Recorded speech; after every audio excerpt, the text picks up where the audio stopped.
தமிழர் தமிழ்நாடு அப்படிங்கிற அரசியல்னா என்ன? ஜோசப் ஸ்டாலின் முன்வைத்த தேசிய கோட்பாடு மொழியை பேசும் மக்கள் கூட்டம், அதுதான் இனம்னு சொல்றோம். அந்த இனம் நிலைத்து வாழ்கிற ஒரு நிலப்பரப்பு, அவர்களுடைய நாடு. பொருளாதாரம் இருக்கு, நல்ல செழிப்பான வரலாறு இருக்கு. நம்ம ஒரு மூத்த தேசியம். மாநிலங்களின் ஒன்றியம் அப்படின்னு தான் அரசமைப்பு சட்டமே சொல்லுது. அண்ணா அவர்கள் நாடாளுமன்றத்தில் போய் முழங்கின நாடுகளின் கூட்டமைப்பாக இருந்திருக்க வேண்டும். அதுதான் தேசிய அரசியல். நாடுகள் மொழி வழி அமைந்திருக்க வேண்டும். அமைந்தது இறையாண்மையை கொடுக்காமல் ஒன்றியம்னு எல்லா உரிமைகளையும் அங்க கொண்டு போய் வைத்ததுதான் சூழ்ச்சியின் தொடக்கம். நெல்லூர்ல என்ன தெலுங்கு பேரா? சின்ன ஊரு, சிற்றூர். நெல்லு விளையிற ஊரு நெல்லூர். பெங்களூருன்னு சொல்றோம். வெங்கலம் இருந்த ஊர் இன்னைக்கும் தோண்டிங்கன்னா அங்க வெங்கலம் கிடைக்குது. அந்த ஊரையும் எடுத்துக்கிட்டாங்க. மைசூர் தலைமை நகரம் ஏற்கனவே கன்னடர்களுக்கு இருந்தது. பெங்களூர்ல 90 விழுக்காட்டுக்கு மேல தமிழர்கள். இன்னைக்குனாலும் இவன் திடீர்னு கேட்டான்னா என்ன பண்ணுவோன்னு மைசூர்ல இருந்த தலைநகரை பெங்களூருக்கு மாற்றி தமிழர்களின் புத்தாண்டு எண்ணிக்கை சொல்லுங்க. ஏப்ரல் 14, சித்திரை 1, தை 1, கருணாநிதிக்கு ஒரு புத்தாண்டு, ஜெயலலிதாக்கு ஒரு புத்தாண்டு, ஸ்டாலினுக்கு ஒரு புத்தாண்டு. அதுதான் தமிழர்களுக்கு புத்தாண்டு. இந்த நிலை மாற வேண்டும். இலக்கு ஒன்றுதான், இனத்தின் விடுதலை. இனம் ஒன்றாவோம், இலக்கை வென்றாவோம். தமிழ்தாய் வாழ்க, தலைவர் பிரபாகரன் வாழ்க, நாம் தமிழர். ஏரோ ரூட்ஸ் பார்வையாளர்களுக்கு வணக்கம். ஏன் நாம் தமிழர்? இது தமிழ்நாடு, தமிழர்கள் வாழும் நாடு. இந்த நிலத்துல தமிழர், தமிழ்நாடு, தமிழ் தேசியம் அப்படிங்கிற அரசியல் தான் இருந்திருக்கணும். தமிழர், தமிழ்நாடுன்னு பேசுறது தான் தமிழ் தேசிய அரசியல். அந்த அரசியல் தான் தமிழ்நாட்டின் அரசியலாக இருந்திருக்க வேண்டும். அந்த அரசியலை தனது கொள்கையாக கொண்டு களம் காணும் கட்சி தான் நாம் தமிழர். அதனால் வேண்டும் நாம் தமிழர். ஏன் நாம் தமிழர்? தமிழர், தமிழ்நாடு அப்படிங்கிற அரசியல்னா என்ன? தமிழ் தேசிய அரசியல்னா என்ன? இதற்கு ஸ்டாலின், அதாவது நம்ம அப்பா ஸ்டாலின் இல்ல, ஜோசப் ஸ்டாலின், ரஷ்ய முன்னாள் அதிபர் ஜோசப் ஸ்டாலின் அவர்கள் முன்வைத்த தேசிய கோட்பாடை நம்ம புரிஞ்சுக்கணும். இப்ப ஒரு மொழி, அந்த மொழியை பேசும் மக்கள் கூட்டம், அதுதான் இனம்னு சொல்றோம். அப்போ ஒரு தேசிய இனத்துக்கு தொடக்கம்னு பார்த்தீங்கன்னா அவர்கள் பேசும் மொழியாக தான் இருக்கு. அந்த மொழியை பேசுற மக்கள் கூட்டம் இனமாக இருக்கிறார்கள். அந்த இனம் நிலைத்து வாழ்கிற ஒரு நிலப்பரப்பு, அதுதான் அவர்களுடைய நாடு. அந்த நாட்டில் அவர்களுக்கென்று ஒரு பொதுவான பொருளாதாரம், வரலாறு, பண்பாடு, இதை கொண்டதுதான் ஒரு தேசியம். என்ன? மொழி. அந்த மொழி பேசுற மக்கள் கூட்டம் நிலைத்து வாழ்ற நிலப்பரப்பு, அவர்களுக்கென்று பொதுவான ஒரு பொருளாதாரம், வரலாறு, பண்பாடு, இது கொண்டதுதான் ஒரு தேசிய இனம்.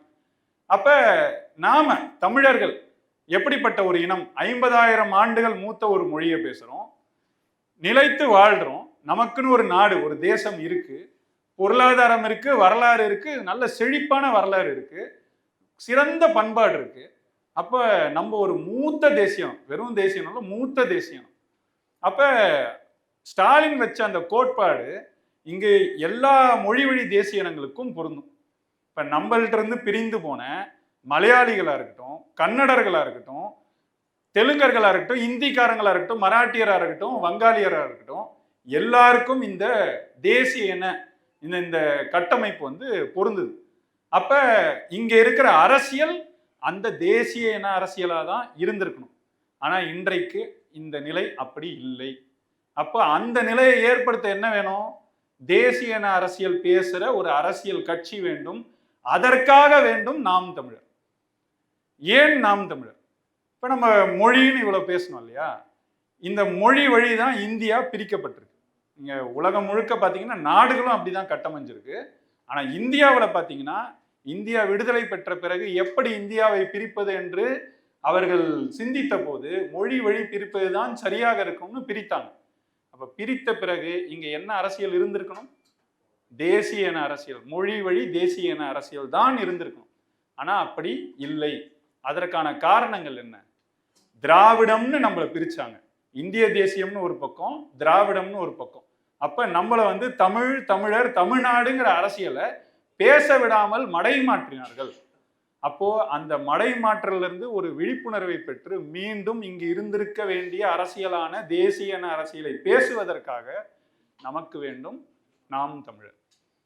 இப்ப ஏன் நாம் தமிழர்? இப்ப நம்ம சொன்ன அரசியல் இதுக்கு முன்னாடி யாருமே பேசினது இல்லையானா பேசியிருக்காங்க. ஆனா சரியா பேசியிருக்காங்களா, செயல்பாட்டுக்கு கொண்டு வந்திருக்காங்களா அப்படின்னு நம்ம பார்க்க வேண்டியிருக்கு. நீங்க திராவிட மூலவர்களில் ஒருவரான, அவர்களை அரசியல் அரியணையில் ஏற்றிய அறிஞர் அண்ணா அவர்கள் பேசினதே இருக்கு. India, Bharat shall be union of states. நீங்க பாத்தீங்கன்னா பிரியாம்பிள்னு சொல்லுவாங்க, முகப்புலியே இருக்கும். யூனியன் ஆஃப் ஸ்டேட்ஸ்னா என்ன? மாநிலங்களின் ஒன்றியம் அப்படின்னு தான் நம்ம அரசமைப்பு சட்டமே சொல்லுது. ஆனா அண்ணா அவர்கள் நாடாளுமன்றத்தில் போய் முழங்கினார். என்ன முழங்கினாரு? இது மாநிலங்களின் ஒன்றியமாக இருந்திருக்க கூடாது. என்னவா இருந்திருக்கணும்? ஃபெடரேஷன் ஆஃப் நேஷன்ஸா இருந்திருக்கணும். ஃபெடரேஷன் ஆஃப் நேஷன்ஸ்னா என்ன? நாடுகளின் கூட்டமைப்பாக இருந்திருக்க வேண்டும். அதுதான் தேசிய இன அரசியல். அந்த நாடுகள் எதன் வழி அமைந்திருக்க வேண்டும்? உங்கள் மொழி வழி அமைந்திருக்க வேண்டும். அமைந்தது. ஆனா அந்த இறையாண்மையை கொடுக்காமல் ஒன்றியம்னு எல்லா உரிமைகளையும் அங்க கொண்டு போய் வைத்ததுதான் சூழ்ச்சியின் தொடக்கம். அப்போ அதை பேசின அண்ணா அவர்கள், அவர் வழி வந்த திராவிட கட்சிகள் அந்த அரசியலை பேசினாங்களான்னா பேசல. அப்ப அது பேசப்பட வேண்டும். அதை தமிழ்நாட்டின் அரசியலாக நாம் மாற்ற வேண்டும். அதற்காக வேண்டும் நாம் தமிழர். ஏன் வேண்டும் நாம் தமிழர்? இப்ப நம்ம இதுல பேசும்போது முதல் கூறா நம்ம என்ன சொன்னோம்? மொழி. தமிழ் மொழி தான் நம்மளுடைய அடையாளம். நாமலாம் இங்க இப்ப நான் பேசுற கருத்து இங்க ஏன் நீங்க கூடி கேட்குறீங்க, இல்லை இணைய வழி என் கருத்தை நீங்க பாக்குறீங்க கேட்குறீங்கன்னா ஏன்? ஏன் ஆந்திராவில் இருக்கிற ஒரு தெலுங்கருக்கு இப்ப நான் பேசுற பேச்சு புரியாது, அதனால அவர் பார்க்க மாட்டாரு. ஏன் நீங்க பாக்குறீங்க? ஏன் உங்களுக்கு புரியுது? அது உங்க மொழி, உங்களுக்கு தெரியும். அப்போ நான் சொல்ற கருத்தை உங்களால உள்வாங்கிக்க முடியும். அப்ப நம்மளை இணைப்பது எது? நம் மொழி தான். நான் எந்த சாதியாகவும் இருக்கலாம், நான் எந்த மதமாகவும் இருக்கலாம். நம்மை இணைப்பும் ஒரே ஒரு கருவி நம் மொழி தான். அப்ப அந்த மொழி வழி தான் நம்ம இணைஞ்சிருக்கிறோம். அப்ப இங்க இருக்கிற அரசியல் அந்த மொழி வழி இருந்திருக்க வேண்டும். அப்படி இல்லை, அப்படி மாற்ற வேண்டும். அதற்காக வேண்டும் நாம் தமிழர். ஏன் வேண்டும் நாம் தமிழர்? இப்ப மொழின்னு பேசுறோம். நம் மொழி எங்க இருக்கு? 50,000 ஆண்டுகள் பழமையான ஒரு மொழி, எவ்வளவு செழிப்பான இலக்கண இலக்கியங்களை கொண்ட ஒரு மொழி இன்று எங்க இருக்கு? நம் பேச்சில் இல்லை, நம் பெயர்களில் இல்லை, நம் வழிபாட்டில் இல்லை, நம் வழக்காற்றில் இல்லை. இது ஒவ்வொன்றிலையும் பல பேர் வேலை செய்திருக்கிறார்கள். அவர்களுடைய வரலாறும் இல்லை. அப்ப இது எல்லாம் மீட்கப்பட வேண்டும். அப்படின்னா நமக்கு வேண்டும் நாம் தமிழர். ஏன் நாம் தமிழர்? இப்ப நம்ம சொன்னோம் பேச்சில் இல்லை. பேச்சில் இல்லைன்னா ஏன் இல்லை? நீங்க இங்க ஆள்பவர்களையே தொடர்ந்து பாருங்களேன். இருமொழி கொள்கைன்னு கொண்டு வந்தாங்க. அது இங்க கூட பழைய தமிழ் தேசியவாதிகள்லாம் நிறைய பேர் பேசி கேட்டிருக்கோம். மும்மொழி கொள்கை, மோசடி கொள்கை, இருமொழி கொள்கையும் ஏமாற்று கொள்கை, தமிழ் ஒண்ணுதான் இருக்கணும் அப்படின்னு சொல்லுவாங்க. நம்மளும் மொழி கொள்கைன்னு வைக்கும் போது என்ன சொல்றோம்? தமிழ் தான் இங்க ஆட்சி மொழியாக இருக்க வேண்டும், அலுவல் மொழியாக இருக்க வேண்டும், கல்வி மொழியாக இருக்க வேண்டும், எல்லாத்திலையும் பயிற்று மொழியாக, கல்வியில குறிப்பா. அதுக்காக நீங்க உலகத்தோடு தொடர்பற்று போய்விடக் கூடாது என்பதற்காக கட்டாய ஆங்கிலம் என்பதையும் நாம் கொள்கையாக ஏற்றுக்கொள்கிறோம். எதற்கு? இந்தியாவில் மட்டும் இல்லை, உலகம் தழுவிய அளவுல நான் அவங்களோட இணைவதற்கு எனக்கு ஆங்கில மொழி தேவைப்படுது, அதனால அதை ஏற்றுக்கொள்கிறோம். ஆனா பயிற்று மொழியாக தமிழ் தான் இருக்க வேண்டும் அப்படின்னு ஒரு கொள்கையை முன்வைக்கிறோம்ல, அதுதான் தமிழ் தேசிய அரசியல். இங்க இருமொழி கொள்கைன்னு சொல்லிட்டு தமிழுக்கு இடமே இல்லாத வழியில மாற்றி வைத்தது தான் இந்த திராவிட அரசியலின் சாதனை. அதனால் தமிழ் இங்கு எங்குமே இல்லை. அதனால் நம் பேச்சிலும் இல்லாமல் போனது. அந்த நிலையை மாற்றி நம் பேச்சிலும் சரி, மூச்சிலும் சரி, நம் தாய்மொழியான தமிழை வாழ வைக்க வேண்டும் என்பதை கொள்கையாக கொண்டிருப்பதனால் நமக்கு வேண்டும் நாம் தமிழர். ஏன் வேண்டும் நாம் தமிழர்? நீங்க 2 நாள் முன்னாடி அறிவிப்பு பார்த்திருப்பீங்க. தமிழ் பெயர்களுக்கு ஒரு இணையதளத்தை ஐயா முதல்வர் மு.க. ஸ்டாலின் அவர்கள் வெளியிடுறார். எப்போ? 60 ஆண்டு கால திராவிட ஆட்சி முடிவடைந்த பிறகு, அதுவும் இந்த ஆட்சி முடிவடையும் பொழுது தமிழ் பெயர்களுக்கு ஒரு இணையதளத்தை வெளியிடுகிறார். அப்ப எவ்வளவு பெரிய மோசடின்னு பாருங்களேன்.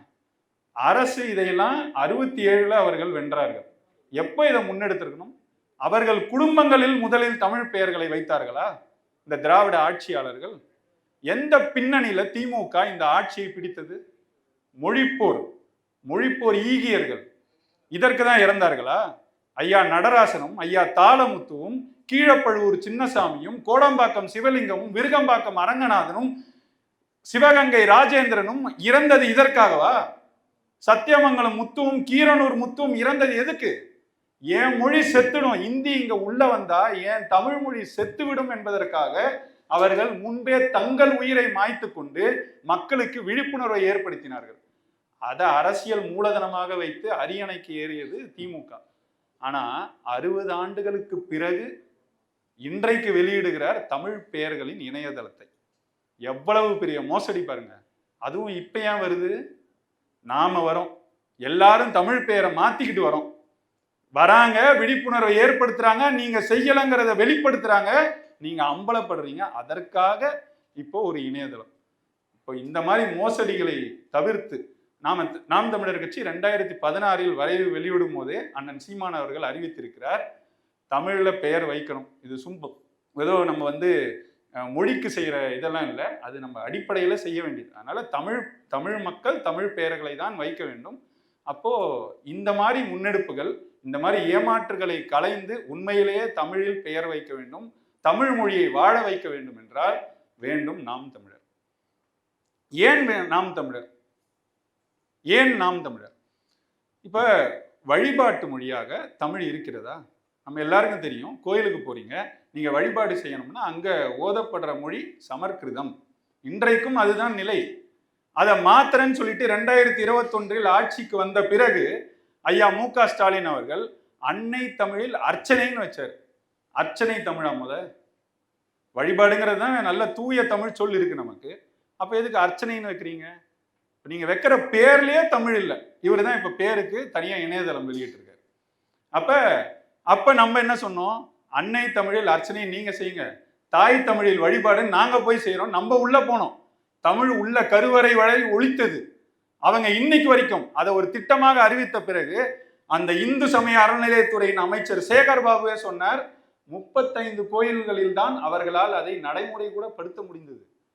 அப்ப அது பெரிய தோல்வி இல்லையா? நம் வழிபாட்டு மொழியாக தமிழ் இருக்க வேண்டாமா? அப்படி இருக்க வேண்டும். அதை அந்த நிலையை மீட்டுருவாக்கம் செய்ய வேண்டும் என்றால் வேண்டும் நாம் தமிழர். ஏன் நாம் தமிழர்? வழக்காடு மொழியாக தமிழ் இருக்கிறதா?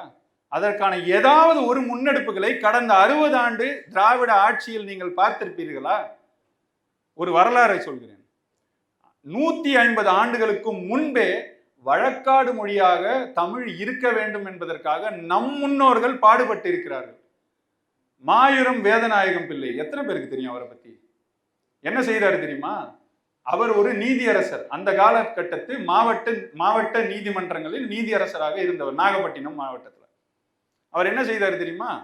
1805 1861 வரை கொடுக்கப்பட்ட அனைத்து தீர்ப்புகளையும் தமிழ் படுத்தினார். எப்போ?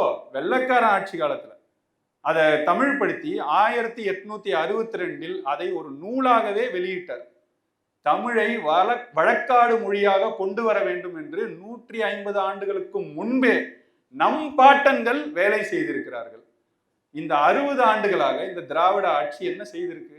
அதற்கான எந்த ஒரு முன்னெடுப்பை செய்திருக்கிறது? 18 ஆண்டுகள் ஒன்றியத்தில் ஆட்சியில் பங்கெடுத்த இந்த திமுக, சில ஆண்டுகள் பங்கெடுத்த அதிமுக என்ன முன்னெடுப்பை தமிழை வழக்காடு மொழியாக கொண்டு வருவதற்கு செய்திருக்கிறது? செய்யல. செய்ய வேண்டும் என்றால் வேண்டும் நாம் தமிழர். ஏன் நாம் தமிழர்? நாம முதல் கூறு மொழின்னு பார்த்தோம். அடுத்தது என்ன? அந்த மொழி பேசுற மக்கள் கூட்டம். நாம தான் இனம். யாரு? எந்த இனம்? தமிழர். தமிழர்னு நம்மளால சொல்லிக்க முடியுதா? நீ தமிழன்னு சொன்னா அவன் வந்துடுவான், பாப்பா வந்துடுவான், இவன் வந்துடுவான்ட்டு நம் இன கோட்பாட்டையே ஒரு குழப்ப நிலையை ஏற்படுத்தியது திராவிடம். திராவிடம்னு சொன்னா எல்லாரும் வருவாங்க. அதே வாய்கள் தான் சொல்லும், திராவிட ஐரோப்பியர் இருக்கார், திராவிட அமெரிக்கர் இருக்கிறார், திராவிட இந்திக்காரர் இருப்பார். அப்புறம் நான் ஏன்டா திராவிடம்னு சொல்லிக்கணும்? அப்ப இந்த மாதிரி திரிவுகளை கலைத்து யார் தமிழர்னு நம்மள்கிட்டயே கேட்கிறாங்கல்ல, அந்த மாதிரி ஒரு நிலையற்ற நிலையை தமிழ்நாட்டில் உருவாக்க வேண்டும் என்றால் வேண்டும் நாம் தமிழர். ஏன் வேண்டும் நாம் தமிழர்? நாம ஒரு இனம், இங்கதான் வாழ்றோம், உரிமையோடு வாழ்றோமா? நம்ம எல்லாத்துலயும் சிக்கல். செம்மரத்தை வெட்டி கடத்தக்கூடாதுங்க. ஆனா 20 தமிழனை செம்மரம் கடத்தினான் என்பதற்காக செம்மர கட்டைகளுக்கு பக்கத்துல சுட்டு வைத்து வேடிக்கை பார்த்தது ஆந்திர அரசு. இங்க என்ன பண்ணாங்க? அம்மையார் ஜெயலலிதா தான் அப்ப முதல்வர்.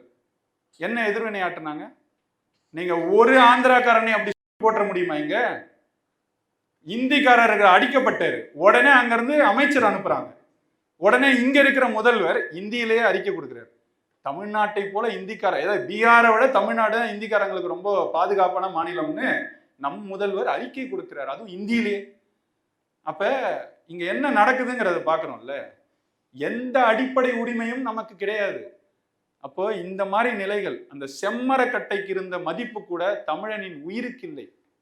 அப்போ அந்த நிலை மாற வேண்டுமானால் வேண்டும் நாம் தமிழர். ஏன் நாம் தமிழர்? ஸ்டெர்லைட் எல்லாருக்கும் நினைவு இருக்கும். என்ன, நம் மண்ணுல யாரோ ஒரு வட இந்திய முதலாளி அவன் பொருளாதாரத்தை பெருக்கிக் கொள்வதற்காக நம் மண்ணை நாசப்படுத்தி, நம் காற்றை நச்சுப்படுத்தி, அத்தனை பேருக்கு புற்றுநோய் ஏற்படும் வகையில் ஒரு நிலையை உருவாக்கி வைத்திருந்தான். அதை எதிர்த்து மக்கள் போராடுகிறார்கள். 100 நாள் போராட்டம் அமைதியா நடக்குது. 100வது நாள் 13 பேர், அதுவும் முன்கள போராளிகளாக இருந்தவர்களை தேடி பார்த்து சுட்டு கொன்றார்கள. அந்த நிலையை மாற்ற வேண்டும்னா வேண்டும் நாம் தமிழர். ஏன் நாம் தமிழர்? உலகம் முழுக்க நம்ம பரவி வாழ்றோம். ஒண்ணு, ஒரு காலகட்டத்தில் அடிமைகளாக கொண்டு போய் வாழ வைக்கப்பட்டோம். அந்த நிலப்பரப்புகளில் இன்றும் வாழ்ந்து கொண்டிருக்கிறோம். இன்னொன்னு, அடிச்சு திறத்தனா வேற வழி இல்லாம எல்லா நாடுகளுக்கும் அகதிகளாக புலம்பெயர்ந்து சென்றோம். இப்படி 2 வகையில போனோம். கடைசியா இப்ப நடந்துகிட்டு இருக்கிறது, பொருளாதாரம் தேடி எல்லா நாடுகளுக்கும் போகிறோம். இப்படி போன இடங்கள்ல தமிழர்களுக்கு எந்த நிலையில உரிமை இருக்கு? சொந்த நாட்டில் இல்லாத உரிமை சென்ற நாட்டில் இருந்துருமா? அப்போ அங்கெல்லாம் அவர்கள் அடிக்கப்படுகிறார்கள், ஒடுக்கப்படுகிறார்கள். ஒரு எடுத்துக்காட்டுக்கு சொல்ல வேண்டுமானால், மலேசியால தமிழர்கள் பன்னெடுங்காலமா வாழ்றாங்க. நம் மன்னர்கள் ஆண்ட பகுதி, அதற்கு பிறகும் கூட பன்னெடுங்காலமா அங்க வாழ்ந்துகிட்டு இருக்காங்க. ஓரளவுக்கு அங்க அரசியலிலும் நம் தமிழர்கள் ஈடுபடுகிறார்கள். ஆனாலும் கரோனா காலம் வந்துச்சுல்ல, அந்த கரோனா காலத்துல மண்ணின் மைந்தருக்கு தான் இந்த காய்கறி முதலில் விற்கப்படும்னு, நீங்க காய்கறி வாங்க போனா கூட நீ தமிழனா மலாயனா அப்படின்னு பார்த்து தாங்க உங்களுக்கு கொடுப்பான். இதுதான் அங்க இருக்கிற தமிழர்களின் நிலை. இப்போ இந்த மாதிரி நிலைக்கு எங்கிருந்து குரல் முதலில் எழுந்திருக்க வேண்டும்? தமிழர்களுக்கு எஞ்சி இருக்கும் ஒரே ஒரு அதிகாரம் தமிழ்நாட்டு அதிகாரம். அப்ப இங்கிருந்து தான் முதல் குரல், உரிமை குரல் எழுந்திருக்க வேண்டும். எழுந்துதா? நமக்கு தெரியுமா இப்படி நடந்துச்சுன்னு கூட? அப்ப அந்த நிலையை மாற்ற வேண்டும். உலகில் தமிழன் எங்கு உரிமை மறுக்கப்பட்டாலும் அதற்கு உரிமை குரலாக அதிகாரத்திலிருந்து ஒரு குரல் ஒலிக்க வேண்டும். அதற்காக தமிழ்நாட்டு அதிகாரத்தில் நாம் தமிழர் இருக்க வேண்டும். அதற்கு வேண்டும் நாம் தமிழர். ஏன் நாம் தமிழர்? நிலப்பரப்பு நம்ம பேசணும். மொழி வழி இங்க மாநிலங்கள் பிரிக்கப்பட்டது அப்படின்னு. இப்போ மொழி வழி பிரிக்கப்பட்ட மாநிலங்கள் இருக்குல்ல, இதுல தமிழ்நாடு, அப்போ மெட்ராஸ் பிரசிடென்சின்னு தமிழ்நாடு, கர்நாடகா, கேரளா, ஆந்திரா, இதில் பெரும்பான்மையான பகுதிகள் இருந்தது, சிலது தனித்தனியாக இருந்தது. இப்போ இதெல்லாம் பிரித்து அவங்களுக்கு தனித்தனியாக மாநிலம் பிரிக்கிறாங்க. ஆனால் அந்த குழுவில் ஒரு தெலுங்கர் இருந்தார், ஒரு மலையாளி இருந்தார், ஒரு தமிழரும் இல்லை. அதனால் என்ன நடந்துச்சு? தமிழ்நாட்டின் தமிழர்களின் பன்னெடுங்காலமாக தமிழர்கள் நிலைத்து வாழ்ந்த நிலப்பரப்பான சித்தூர், நெல்லூர்ல என்ன தெலுங்கு பேரா? சின்ன ஊரு, சிற்றூரு. நெல் விளையிற ஊரு நெல்லூரு. பெங்களூருன்னு சொல்றோம் இன்னைக்கு, பெங்களூரு அப்படின்னு வர மாத்திட்டாங்க. அதோட மூலம் என்ன? வெங்காலூர். அது வெங்கலம் இருந்த ஊர். இன்னைக்கும் தோண்டிங்கன்னா அங்க வெங்கலம் கிடைக்குது. வெங்கலம் இருந்த ஊர் வெங்காலூர். அது அந்த ஊரையும் எடுத்துக்கிட்டாங்க.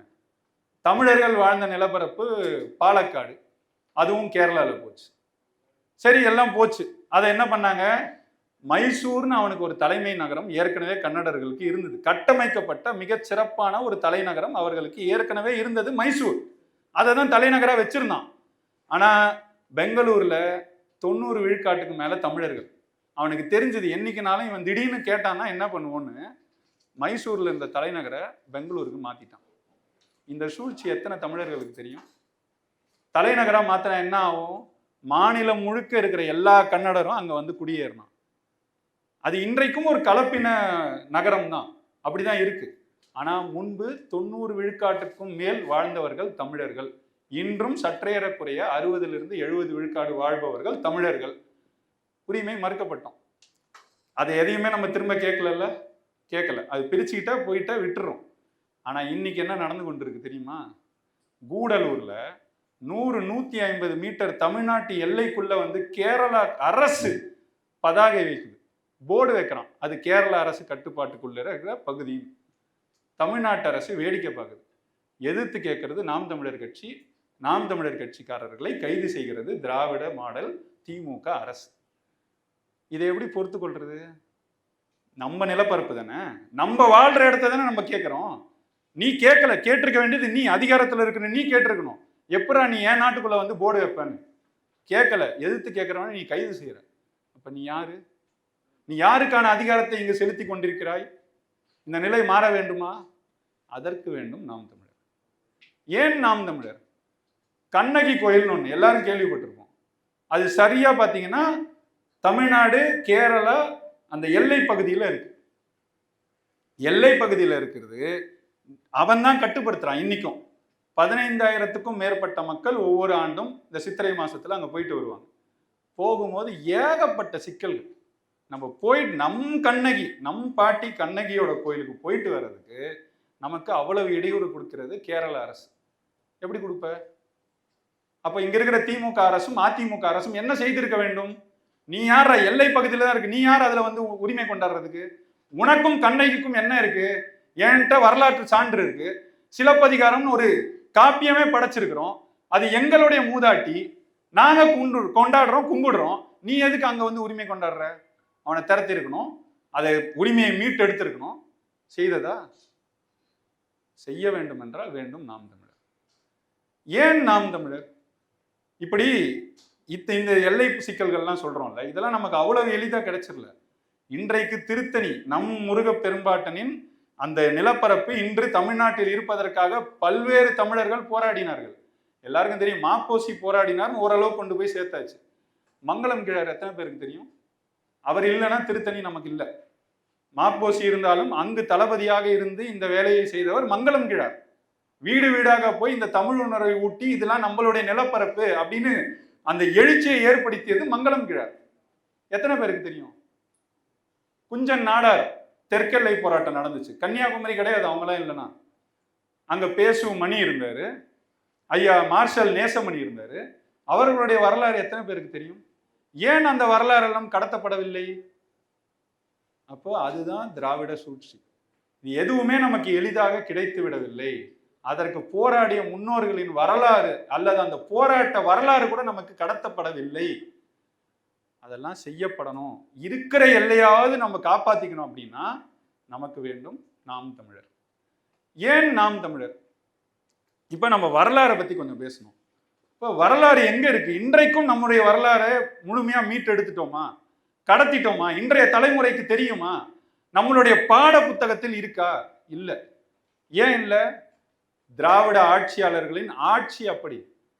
ஓலைச்சுவடிகளில் இன்றும் பல்வேறு நம்மளுடைய வரலாறுகள் புதைந்து கிடக்கிறது. எத்தனை தெரியுமா? எவ்வளவு இருக்குன்னு நினைக்கிறீங்க?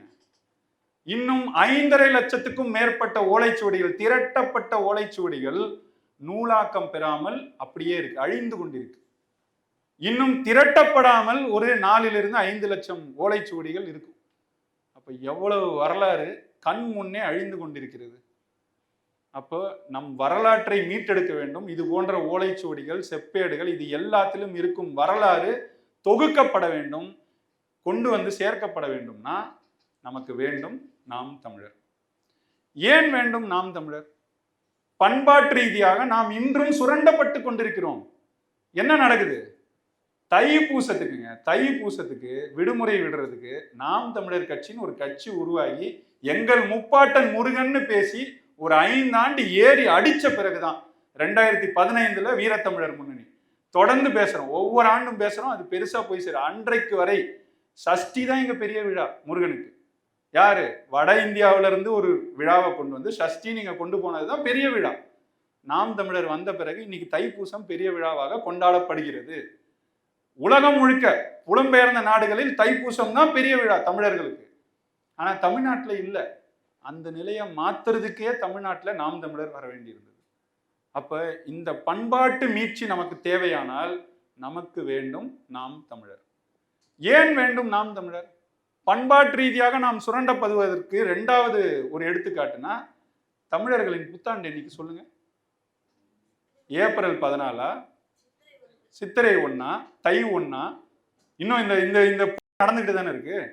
இப்ப இருக்கிற அரசு இது சித்திரை 1 தான் கொண்டாடுது.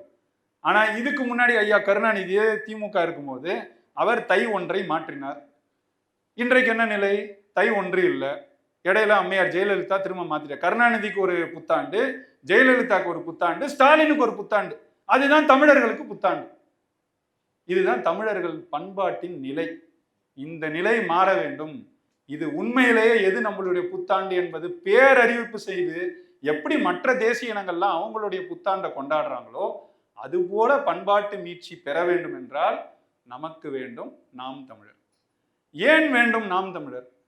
கடைசி கூறு பொருளாதாரம். நான் அந்த தேசிய இன கட்டமைப்புல சொன்னதுல கடைசி கூறு பொருளாதாரம். தமிழ்நாட்டின் பொருளாதாரம், தமிழர்களின் பொருளாதாரம் தமிழர்கள்கிட்ட இருக்கா? முழுமையாக பிறமொழியாளர்கள் ஆதிக்கத்துல இருக்கு. வட இந்தியர்கள் தான் இங்க இருக்கிற எல்லா பெருநிறுவனங்களிலும் கோலோச்சுகிறார்கள். நடத்துவது அவர்கள் தான். அப்ப தமிழ்நாட்டில் தமிழர்களின் பொருளாதார நிலை எப்படி இருக்கு? யாரோ ஒருத்தனுக்கு கீழே வேலை செய்யற நிலையில இருக்கு. அதற்கு பிறகு டாஸ்மாக்ல போய் வேலை செய்யற நிலையில இருக்கு.